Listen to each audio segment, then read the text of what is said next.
Hello, hello! Welcome to Fab Friday. So this layout's going to start with a little bit of no plan scrapbooking. I knew that I wanted to use these photos. I had a couple products pulled and a couple of die cuts pulled, but no real kind of planner idea. So I just kind of decided I'm going to put my photos here in this kind of a grid layout. And I'm going to cut this paper, and in this ledger background that I'm using, there is a natural kind of line that splits the page into 2/3 and 1/3. And I thought, well, that's a really good way for your pictures, to divide your page up. So I kind of took a cue from the ledger paper I had, and I'm going to create my journaling, my title, and the bulk of my layout will be on top of this craft polka dot paper, which is craft and white, and then the background has a cream. So we're gonna go ahead and kind of intentionally mix the whites and the creams on this layout, because of course that paper right there is the creamier craft and then the white polka dots. The next thing I decided that I'm definitely going to do is I got all of these scraps. So some of these scraps are Webster's Pages, some of these scraps are Wild Whisper. They're in a stash kit that I've put together and I'm working through this month. And I want to back all of these papers and most of the pie charts up above. I'm going to back them all with different patterns. What I discovered while I was doing this was that the way that I back my pictures, and because of the way that I cut my shapes, I was going to be off camera for most of this endeavor of backing all these cut files. So I'm only going to show you a couple of them so you get an idea of what my process is.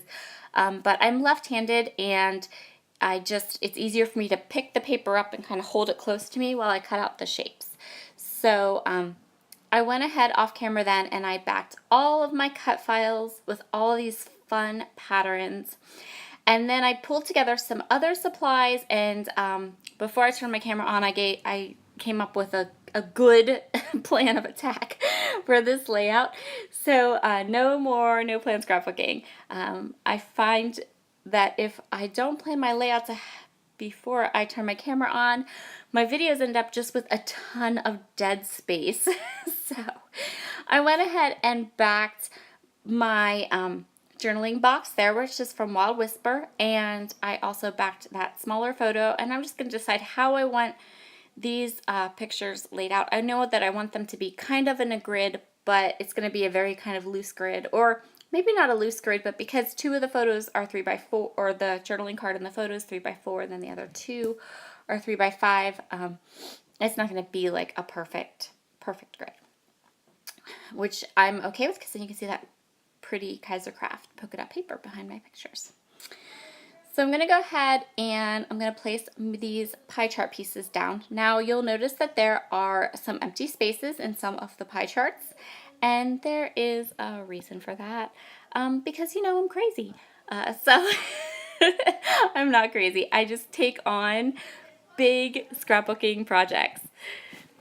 So the next little piece I'm going to add to my layout here is this branding strip, which is from one of the Wild Whisper papers from the Rooted Love collection, and I like what it says, and I love the dark green, and I like that it gives a little bit of, it kind of separates those two different pages. Oh my goodness, those two different parts of my page. I've had so much coffee today, you'd think I would be better at this right now, but no. So now I'm taking these pieces of what will be my title, and my title is going to be Real Life Boys. These are photos I took of both of my children one day when we were literally waiting for our favorite pizza at our favorite pizza place. We had ordered it to take it home, and it was taking a while, so we walked down the street a little bit to where was this gazebo, and these two were just like totally just messing around. Like, you'll see the top left photo. My youngest son kept like going up and like messing with my oldest hair, and the funny face that my oldest son has in the top right, and like they were just being boys. So I snapped these 3 candid shots, and I decided that I did want to include them in my scrapbook. So now you're probably thinking she's crazy. Because yes, what you see is what I'm actually going to do.